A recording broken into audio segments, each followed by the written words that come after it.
డబ్బు, బ్యాంకులు ఈ మాటలు వినగానే మనకు చాలా సింపుల్గా అనిపిస్తాయి కదా. కానీ వీటి వెనుక ఓ పెద్ద సిస్టమ్ పనిచేస్తుంటుంది. మరి దాన్ని కంట్రోల్ చేసే ఆ మాస్టర్ కంట్రోలర్ ఎవరు? పదండి, ఈరోజు మన ఇండియన్ బ్యాంకింగ్ సిస్టమ్ని లోతుగా చూద్దాం. మనం సంపాదించిన డబ్బుని తీసుకెళ్లి జాగ్రత్తగా బ్యాంకులో వేస్తాం. అంతటితో మన పని అయిపోయిందనుకుంటాం. కానీ ఎప్పుడైనా ఆలోచించారా? ఆ తర్వాత మన డబ్బు ఏమవుతుంది? దాన్ని ఎవరు కంట్రోల్ చేస్తారు? ఈ ప్రశ్నలతోనే ఈరోజు మన ప్రయాణం మొదలవుతుంది. ఓకే, ఈరోజు మనం ఏం తెలుసుకోబోతున్నామంటే అసలు బ్యాంకి చేసే బేసిక్ పని ఏంటి, మన ఫైనాన్షియల్ గార్డియన్ అయిన ఆర్బీఐ గురించి, ఎకానమీని నడిపే రెండు పెడల్స్ గురించి, ఒక బ్యాంక్ హెల్త్ రిపోర్ట్ ఎలా ఉంటుందో, ఇంకా అందరికీ బ్యాంకింగ్ సేవలు అందడం ఎంత ముఖ్యమో చూడబోతున్నాం. So let's start. Right, first టాపిక్లోకి వెళ్ళిపోదాం. బ్యాంక్ చేసే అసలు పని, సేవర్స్ నుంచి బారోయర్స్ వరకు. చాలా సింపుల్గా చెప్పాలంటే బ్యాంక్ అనేది ఒక మధ్యవర్తి లాంటిది. డబ్బు ఎక్కువగా ఉన్నవాళ్ల దగ్గర అంటే సేవర్స్ దగ్గర్నుంచి తీసుకుని డబ్బు అవసరమున్నవాళ్లకి అంటే బారోయర్స్కి ఇస్తుంది. ఈ చిన్న ప్రాసెస్ ఉంది చూశారు, ఇదే మన దేశ ఆర్థిక వ్యవస్థకు ఆక్సిజన్ లాంటిది. ఇది చూడ్డానికి చాలా సింపుల్గా ఉన్నా కాస్త డీప్గా చూద్దాం. మనం బ్యాంక్లో దాచుకున్న డబ్బు ఉంది కదా, అది బ్యాంకుకు ఒక లయబిలిటీ, అంటే ఒక బాధ్యత. ఎందుకంటే మనమెప్పుడు అడిగితే అప్పుడు ఆ డబ్బు మనకు తిరిగి ఇచ్చేయాలి. మరి బ్యాంక్కి అసెట్స్ అంటే ఆస్తులేంటి? బ్యాంకు మన డబ్బుని వేరేవాళ్లకి లోన్గా ఇస్తుంది కదా, ఆ లోన్లే బ్యాంకుకు ఆస్తులు. ఎందుకంటే వాటిమీద వచ్చే వడ్డీనే బ్యాంకుకు అసలైన ఆదాయం. సింపుల్ బిజినెస్ మోడల్ అన్నమాట. ఓకే, ఇప్పటిదాకా మనం బ్యాంకుల గురించి చూశాం. ఇప్పుడు ఈ మొత్తం కథలో మెయిన్ క్యారెక్టర్ ఎంట్రీ ఇస్తోంది మన ఫైనాన్షియల్ సిస్టమ్కి big boss, the reserve bank of India, అదే ఆర్బీఐ. అసలు ఈ ఆర్బీఐ ఏం చేస్తుందంటారు? చాలా పనులున్నాయండి.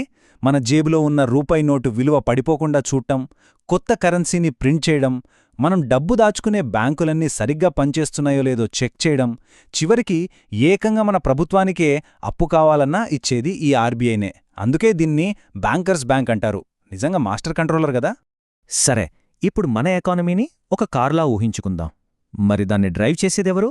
ఆర్బీఐ. ఆ కారు స్పీడ్ని కంట్రోల్ చేయడానికి ఆర్బీఐ దగ్గర రెండు పెడల్సుంటాయి. ఆ పెడల్స్ పేరే మానిటరీ పాలసీ లేదా ద్రవ్య విధానం. ఆ రెండు పెడల్స్ ఏంటంటే, ఒకటి గ్యాస్, ఇంకొకటి బ్రేక్. మన ఎకానమీ స్లో అయిపోయిందనుకోండి, అప్పుడు ఆర్బీఐ ఎక్స్పాన్షనరీ పాలసీ అనే గ్యాస్ పెడల్ నొక్కుతుంది. అంటే వడ్డీ రేట్లు తగ్గించి మార్కెట్లోకి డబ్బు పంపిస్తుంది. పదండి, ఖర్చు పెట్టండి అన్నట్టు. అదే ఎకానమీ ఓవర్ హీట్ అయిపోయి ధరలు ఆకాశాన్నంటున్నాయనుకోండి, అప్పుడు కాంట్రాక్షనరీ పాలసీ అనే బ్రేక్ పెడర్ తొక్కుతుంది. వడ్డీ రేట్లు పెంచేసి డబ్బు ఫ్లోని టైట్ చేస్తుంది. చాలా పవర్ఫుల్ టూల్స్ ఇవి. సరే, ఈ వడ్డీ రేట్లు తగ్గించడం అనేది ప్రాక్టికల్గా ఎలా వర్కౌట్ అవుతుందో చూద్దాం. ఫస్ట్, ఆర్బీఐ తన పాలసీ రేటు అంటే రెపో రేట్ని తగ్గిస్తుంది. అప్పుడు మన కమర్షియల్ బ్యాంకులకు ఆర్బీఐ దగ్గర అప్పు తీసుకోవడం చీప్ అవుతుంది. ఆ లాభాన్ని అవి మనకు పాస్ చేస్తాయి. అంటే హోమ్ లోన్స్, కార్ లోన్స్ వడ్డీ రేట్లు తగ్గుతాయి. ఇకంతేగా, లోన్స్ చౌకగా దొరికితే ఏం చేస్తాం? ఎక్కువ మంది లోన్స్ తీసుకుంటారు, ఎక్కువ ఖర్చు పెడతారు. దాంతో ఎకానమీలో యాక్టివిటీ పెరుగుతుంది. ఇదొక చైన్ రియాక్షన్ అన్నమాట. మన బాడీ హెల్దీగా ఉండాలంటే మన ఆర్గన్స్ అన్నీ కరెక్ట్గా పనిచేయాలి. సేమ్, మన దేశ ఎకానమీ హెల్దీగా ఉండాలంటే బ్యాంకులు ఫిట్గా ఉండాలి. మరొక బ్యాంక్ హెల్త్ని ఎలా చెక్ చేస్తారో, వాళ్ల హెల్త్ రిపోర్ట్లో ఉండే కీ వైటల్స్ ఏంటో ఇప్పుడు చూద్దాం.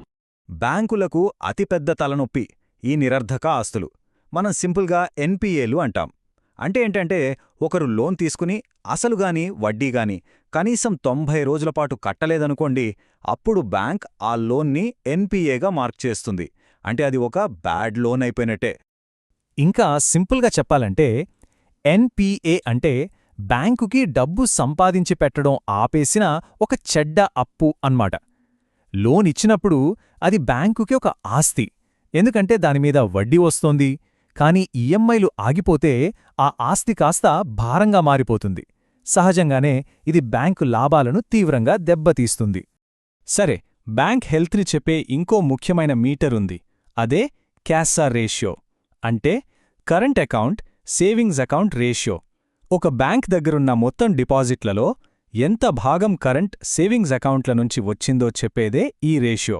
మరి ఈ క్యాసా రేషియో ఎక్కువగా ఉంటే ఎందుకు మంచిది? ఒక్కసారి ఆలోచించండి. కరెంట్ అకౌంట్ల మీద బ్యాంకు దాదాపు 0 వడ్డీ ఇస్తుంది.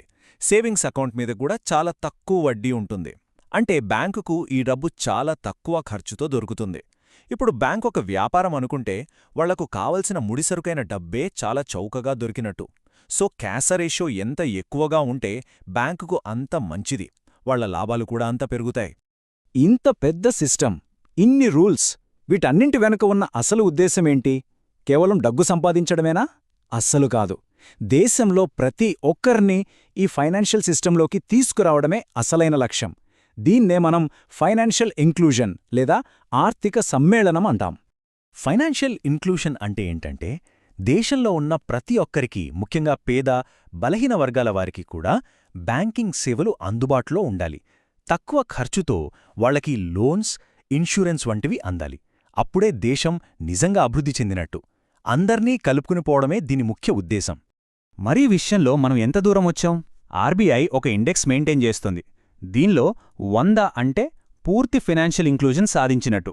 మార్చి 2021 నాటికి మన స్కోర్ 53.9. అంటే మనం ఆల్రెడీ సగం టార్గెట్ రీచ్ అయ్యాం.